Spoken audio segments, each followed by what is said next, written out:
we can pray every day for our own lives. You may take your seats and turn with me to Jeremiah 17 as we cover the last part of this chapter. I'm going to read verse 11 of Jeremiah 17 and then also 19 through 27. Jeremiah 17, 11, verse 11 and 19 through 27.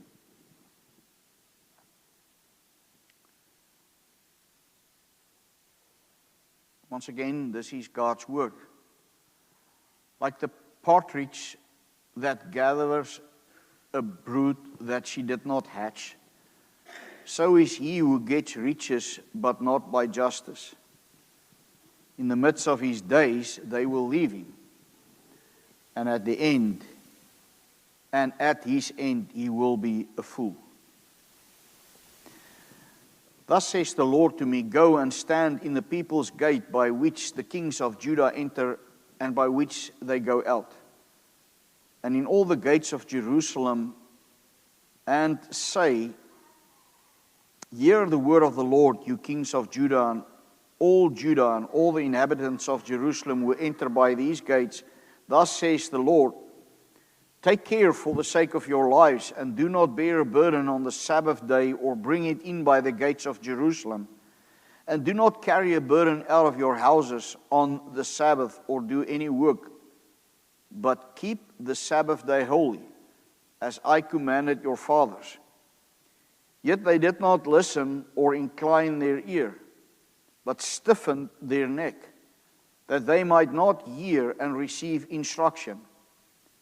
But if you listen to me, declares the Lord, and bring in no burden by the gates of this city on the Sabbath day, but keep the Sabbath day holy, and do no work on it, then there shall enter by the gates of this city kings and princes who sit on the throne of David, riding in chariots and on horses, they and their officials, the men of Judah and the inhabitants of Jerusalem.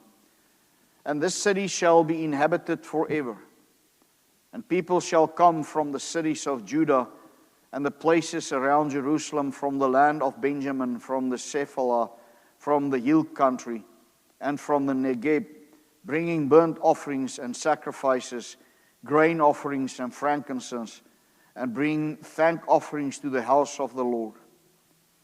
But if you do not listen to me, to keep the Sabbath day holy, and not to bear a burden and enter by the gates of Jerusalem on the Sabbath day, then I will kindle a fire in its gates, and it shall devour the palaces of Jerusalem, and shall not be quenched. So far, the reading of God's word.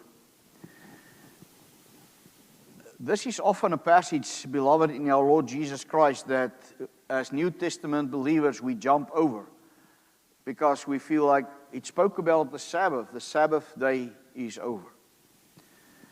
And so as we come again to the prophecy of Jeremiah, we find ourselves actually in a passage that presses deeply upon the conscience of God's covenant people. The Lord speaks here about the keeping of the Sabbath. And as I said, we might quickly tend to dismiss this as something merely belonging to the Old Testament and to Israel. Yet that is not the case, and we must listen very carefully. For here God teaches us not only what displeases Him, but also what delights Him and why. Here He speaks not only of judgment, but also of blessing. Here He teaches His people that the way of obedience is the way of communion with God. And if there is one thing Jeremiah has shown us again and again, it is this, that outward religion without heartfelt obedience is offensive to God. We've seen that over and over again. Judah still had the sacrifices and the priests and the ceremonies, but their hearts were far away from God. Their lives openly contradicted their profession. Verse 11 already sets the tone for what follows. Jeremiah speaks here of a specific sin, Of the partridge, he says, who gathers eggs, he did not lay. Referring to those who gain wealth unjustly, that it will vanish. And in the end, the fool is exposed. This is not merely about dishonest money. This is just another example Jeremiah gives as he is exposing the spiritual condition and fall of Judah. They desired blessing without obedience. They wanted God's favor while refusing God's rule. They wanted prosperity while despising covenant faithfulness. And so the Lord turns to one very visible expression of their rebellion, and that is their treatment of the Sabbath, what they have done with the Sabbath. And the first thing that we see is how God sent the prophets into the gates. The Lord commands Jeremiah in verse 19, go and stand in the gate of the children of the people. God sent His people, His prophet, specifically to the gate, to the marketplace, to the place of business. There where a lot of people were daily busy doing business. Place where kings entered and ordinary people passed by. So the question is, why there? Because that is where people's hearts became visible. You learn much about people by what they pursue in everyday life. You will agree with that statement. But you learn even more by what they pursue on the day God claims as His own. The marketplace on the Sabbath exposed Judah's priorities. Commerce mattered at that point in their lives more to them than covenant. Profit mattered more to them than worship. Business mattered more to them than obedience. The Lord was not asking Jeremiah to preach in some quiet corner. No, he must stand publicly where all could hear him. Kings would hear, merchants would hear, families would hear. The Lord wanted His people to be openly confronted because their rebellion was open and public. Their sin, in other words, was not hidden. And brothers and sisters, this was not merely about carrying baskets through the gates. The issue was far deeper. The Sabbath revealed the spiritual pulse of the nation. The way they treated the Sabbath also showed how terribly weak that pulse was. So Jeremiah's generation, we know by now, was spiritually diseased. Early in this chapter, the Lord says, the heart is deceitful above all things and desperately wicked. We covered that in the previous sermon. The problem was never merely behavior. The problem was always the heart. That's the problem also today in our society. That's the problem in churches. The problem is always the heart. And their Sabbath breaking was only one sin on a long list of covenant rebellion.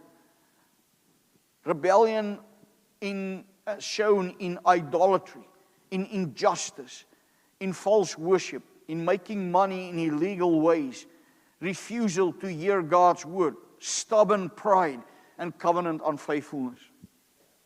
Yet the Sabbath was especially significant because it publicly declared what they thought about God Himself. To neglect, in other words, God's holy day was to publicly say, my priorities matter more than God's command. It was public contempt for God. And this same spirit appears later in the days of Nehemiah. When the people returned from exile, what happened? They again treated the Sabbath day lightly. The book of Nehemiah records merchants selling, traders entering Jerusalem, and businesses continue as though God's command meant little to them. And Nehemiah rebuked them sharply. He says, did not your fathers act in this way, and did not our God bring all this disaster on us and this city? So what he's saying, because of the same sin, God brought all this disaster upon you. So Nehemiah seems to me understood something very vital, and that is that Sabbath neglect was not an isolated, separate issue. It revealed the decaying of God's covenant among His people. Not from God's side, of course, but in how they commit themselves to the commands of the covenant. So when God's people cease to delight in God's appointed worship, spiritual declines follow. We see that in the history of God's people. Spiritual decline follows. When the day is set apart for communion with God, and when that day loses its place, God Himself slowly loses His place in our lives as believers, as a church. Now, why was this so serious? Because the Sabbath was part of God's covenant identity for Israel. What I mean by that is, just as circumcision marked out God's covenant people physically, the Sabbath marked them publicly and spiritually. The surrounding nations, think about it, they worked without ceasing, 7 days a week, while Israel had to rest before the Lord. All the nations ate whatever they wanted. God's people had to eat certain foods and was not allowed to eat others, to set them apart. The nations worshipped idols. Israel gathered before Yahweh. The Sabbath separated God's people from the world. It was to remind them of this one truth, and that is, you are different because you belong to the Almighty God. God said to them, you belong to me. This is why the Lord speaks so seriously. The Sabbath was not merely about physical rest, it was about covenant loyalty. And yet we must understand something carefully. The Sabbath did not begin at Sinai. Sometimes people speak as though the Sabbath keeping began with Moses.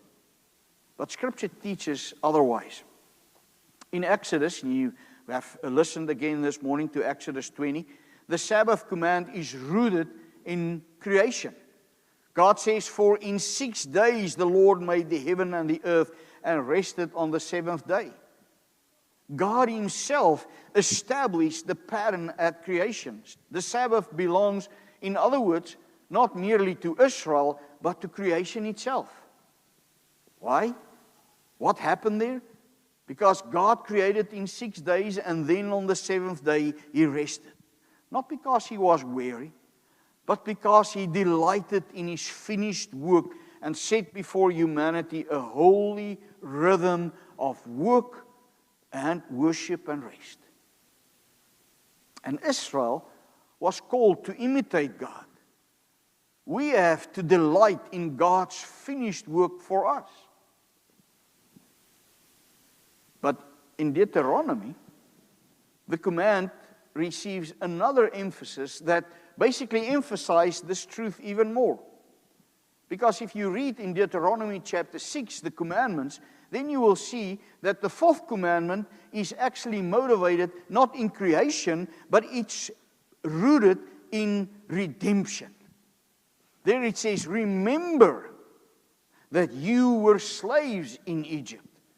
That was the reason given in Deuteronomy, in the gates thereof. The very gates where they carried burdens would become gates of destruction. The city they trusted would burn. Why? Because covenant rebellion brings covenant curse. And God was not arbitrary about it. He had warned them. Blessing for obedience, curse for rebellion. The language echoes the covenant structure found throughout the law. And sadly, this warning came true. Jerusalem burned, its gates fell. The city that refused God's day lost God's protection. But now we must resist the temptation to think that these things belong, as I said in the beginning, to the past.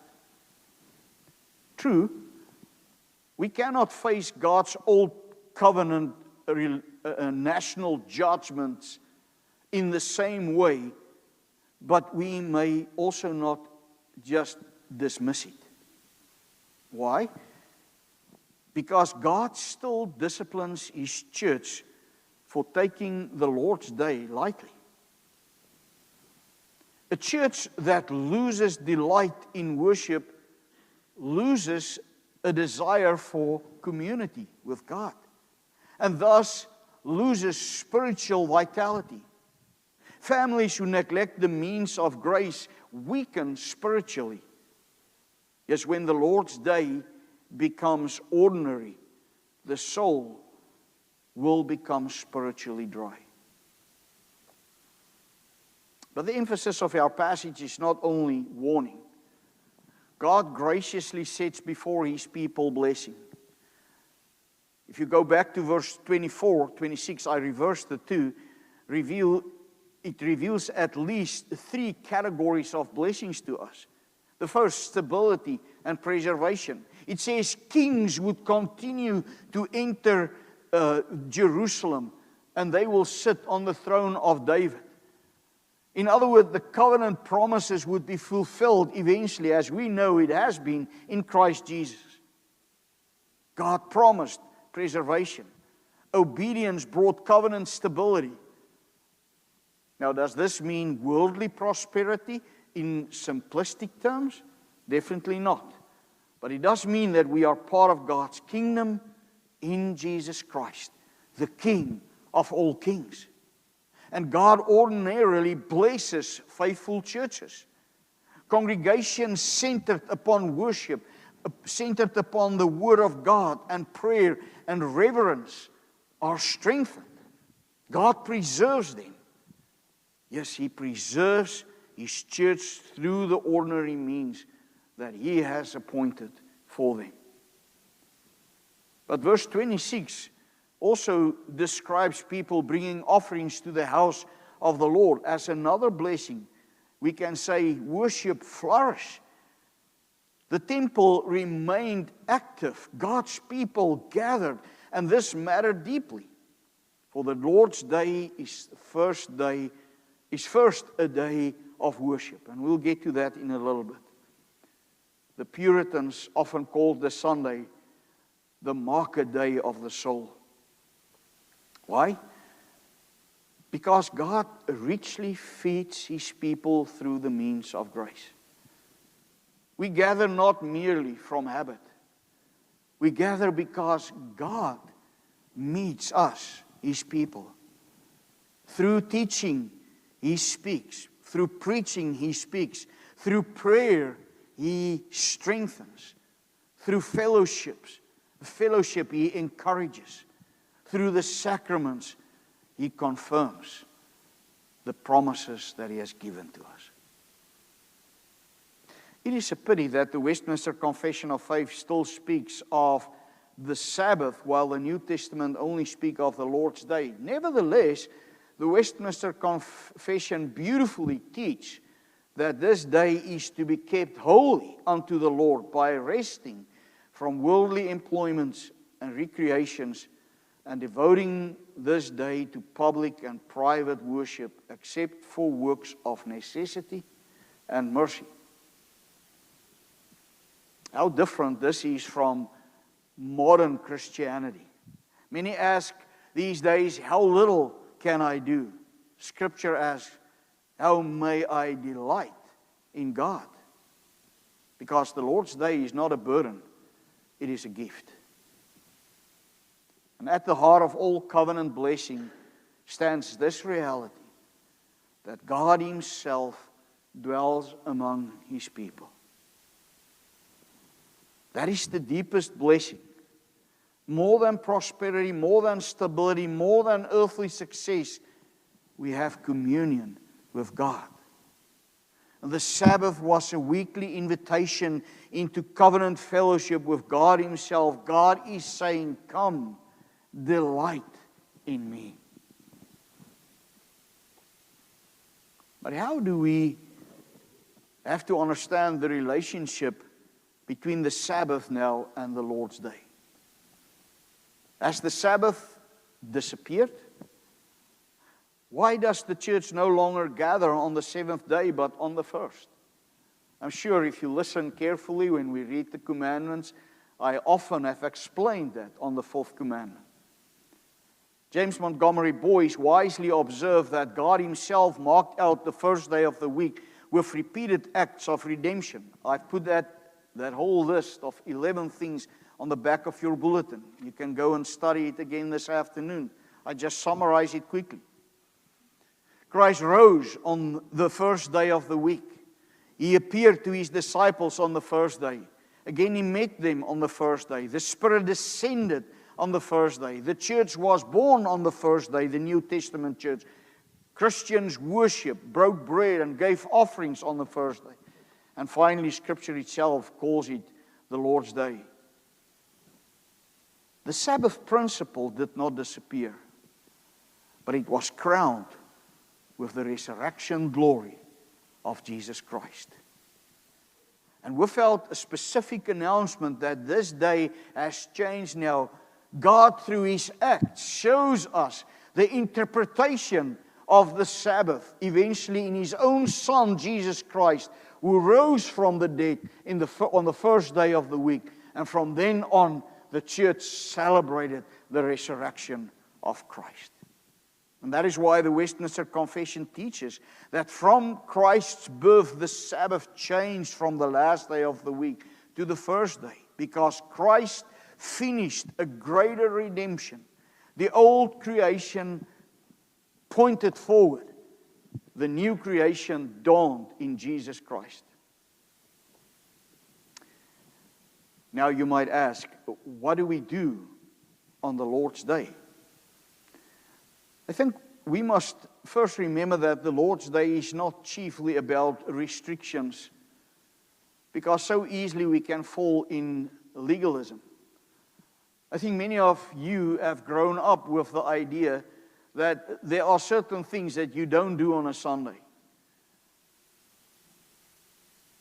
The question that I have come to understand is, what is it that we have to do? Because if we focus on the things that we have to do, there's not much time left for the others. The Lord's Day is therefore not chiefly about restrictions, but about holy priorities. An entire day ordered around, let's put it this way, delighting in God and what He has done for us. Let us look at some of those holy duties we have. First, it is a day of worship.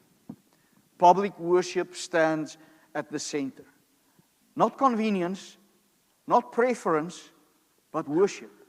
The Puritans spoke beautifully here again. They believed the Lord's Day was heaven breaking into earthly life. A foretaste of eternal worship. We gather because Christ gathers His people. We gather because we long for that day that you and I will eventually be in the presence of the Lord for an eternity, worshiping Him. Second, it's a day of mercy. And no one else but Jesus Christ Himself showed us that. He aggravated the Pharisees because you know how often He healed people on the Sabbath. He cared for those who suffered. Why? Because He said it Himself, the Sabbath was made for man, not man for the Sabbath. The Pharisees turned God's gift into bondage. And Jesus again restored its beauty. Works of mercy belong to the Lord's Day, like visiting the sick, like visiting those who are dying, like helping the needy, like serving others in love. Those things can be done on the Lord's Day. And third, of course, it is a day of rest. But it's not a day for laziness, but for holy rest. Rest from ordinary labor, rest from constant striving and competing, but it is a day especially for spiritual rest. For the Lord's Day reminds us our salvation does not depend on our work. Christ has finished the work. And that is what we will sing about at the end of our worship service today when we sing that hymn together. So let me ask you honestly this morning, what has become of the Lord's Day among us? What has become of the Lord's Day in your life? What has become of the Lord's Day in your family? For many Christians today, the Lord's Day is no longer guarded, it is negotiated. Sunday worship is often arranged around sports schedules, tournaments, travel plans, vacations, family entertainment, or work opportunities. And I know so often for those who compete in sport, it's almost a given that people will play on a Sunday these days. Is it because Christians have not spoken up and said something about it or made a stance in that? We ask, can worship fit into my weekend? Instead of asking, how do I order my life around the worship of God? And Jeremiah's message presses upon us. What does it reveal about our hearts when the very day God gave for our spiritual good, that is supposed to be a blessing for us, becomes the first thing we surrender so easily? Children quickly learn what matters most to their parents. If worship is optional, they will very quickly conclude that God is also optional in life. If church is only attended when nothing else interferes, they will silently learn that Christ receives the leftovers. Parents, one of the greatest sermons your children will ever hear is not from this pulpit, but from your lives and from your habits. What do they see when Sunday morning comes? Hurry and reluctance, complaining and inconvenience, or joyful anticipation? Do they hear we have to go to church, or do they hear we get to worship the Lord today? What a blessing when children grow up learning that the Lord's Day is the happiest day of the week. Not because it is entertainment filled, but because Christ meets His people. And let us be honest about another temptation of our age, and that is distraction. We live in a restless culture. Even on the Lord's Day, many hearts never stop moving.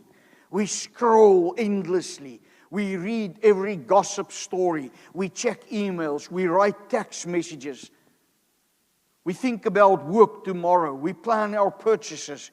We worry about business matters and fill every quiet moment with noise. Does that sound familiar?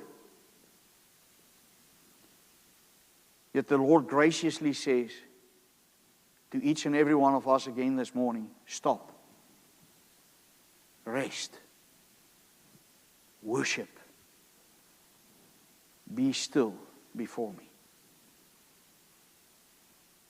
Could it be that many Christians feel spiritually exhausted because we have forgotten how to receive God's rhythm into our lives? His rhythm of rest. The Lord's Day is not meant to burden weary souls. It is God's kindness to weary souls. And perhaps some would say, but Pastor, I'm so busy. Life is demanding. Indeed it is. And perhaps that is exactly why you most need the Lord's Day. When the week has been heavy, when anxieties pile up, when the burdens of work and parenting and grief seem overwhelming, God says, come and sit under my word. Come rest among my people. Come remember that Christ reigns. Yes, the Lord's Day becomes a weekly reminder that you and I are not slaves. Israel remember Egypt. You and I remember the cross. We remember that we are no longer slaves to sin, performance, achievement, fear, or endless striving. No, in Christ we are free. And therefore we may rest. Therefore we first come in the presence of the Lord once a week, who meets with His people. And from the perspective of the Bible, our gathering with each other as God's people is not merely a spiritual add-on to Christian life. It is central to God's gracious design for His redeemed people. And I know some parents might feel behind the rush sometimes to just get to church in time, that it might not feel like ascending Mount Zion. And yet behind all the frustrations we sometimes experience and behind the routine of Sunday worship, I want you to remember that something spiritual and covenantal is taking place here. God Himself meets with His covenant people through Christ by His Spirit. The Lord's Day is not cold restriction. It is holy delight. For the Sabbath was made for man, not as chains, but as a blessing. You see what I see? If we focus on what we have to do, there is not much chance to think and argue about the things we may not do. But here we may end. Think about it. Israel failed. Judah failed. They broke the covenant. They despised God's day. They rejected God's word. But Jesus came as the faithful covenant keeper Israel failed to be. He obeyed perfectly. He delighted in God's will. He honored God completely. Where Israel failed, Christ triumphed. And because He obeyed, covenant blessings now flow to God's people. He bore the covenant curse at the cross so His church may inherit covenant blessing. And He's able to bless because He rules the day. The day belongs to Him. And more than that, He Himself is our Sabbath rest. Every Lord's Day points us beyond itself to eternal rest in Christ, to salvation that was accomplished for us, to communion with God restored, to glory awaiting us. He nourishes weak believers. He strengthens families. He builds faithful churches. He deepens holiness and draws His people nearer to Himself. We learn again to delight in the Lord of the day. And His name is Jesus. May you with me continue to honor this day for His name's sake. Amen. Father, as we come to You, we praise You for what You have done and for Your accomplished work in and through Jesus Christ, our Lord and Savior. And thus our hope is built on nothing less than Jesus' blood and righteousness. We dare not frame the sweetest frame, but wholly lean on Jesus' name. Father, would You help us to more and more see this day as a blessing to us and use it for the purposes that You have granted us that, so that we might find spiritual rest for each week. And we pray this in Jesus' name. Amen. Let's conclude with hymn number 415, My Hope is Built on Nothing Less.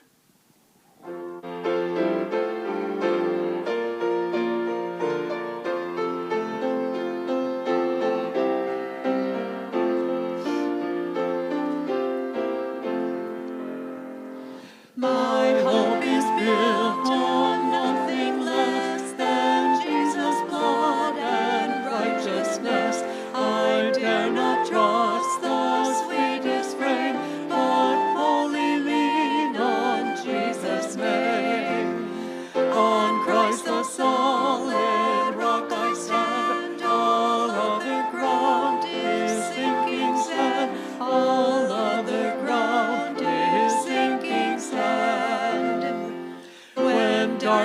veils his lovely face. I rest on his unchanging grace. In every high and stormy gale, my anchor holds within the veil. On Christ the solid rock I stand, all other ground is sinking sand. All other ground is sinking sand. His oath, his covenant, his blood support me in the whelming flood. When all around my soul gives way, he then is all my hope and stay. On Christ the solid rock I stand, all other ground is sinking sand. All other ground is sinking sand. When he shall come with trumpet sound, oh, may I then in him be found, dressed in his righteousness alone, faultless to stand before the throne. On Christ the solid rock I stand, all other ground is sinking sand. All other ground is sinking sand.